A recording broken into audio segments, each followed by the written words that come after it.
சாமி கும்பிட போறாங்களோ இல்லையோ, ஆனா ரீல்ஸ் போட மட்டும் மறக்கிறதே இல்லை. கன்னியாகுமரி மாவட்டத்தோட பிரசித்தி பெற்ற சுசீந்திரம் தானுமாலையன் சுவாமி கோவில்ல தடையை மீறி ரீல்ஸ் எடுத்த ஒரு இன்ஸ்டா பிரபலம் இப்போ போலீஸ் வலையில சிக்கியிருக்காங்க.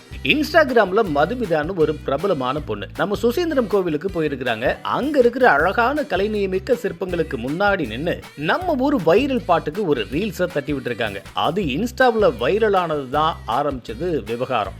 ஆக்சுவலா கோயில்ல போன் பயன்படுத்தவும் போட்டோ எடுக்கிறதுக்கும் தடை இருக்குது, எல்லாருக்கும் தெரிஞ்ச விஷயம் தான். ஆனா இந்த மதுமிதா அந்த தடையெல்லாம் காத்துல பறக்க விட்டுட்டு ரீல்ஸ் போட்டது பக்தர்களை செம்ம காண்டாக்கிருச்சு. கோவில் என்ன ஷூட்டிங் ஸ்பாட்டா அப்படின்னு சொல்லி சமூக வலைதளங்கள்ல கண்டனங்கள்லாம் குமிய ஆரம்பிச்சிச்சு.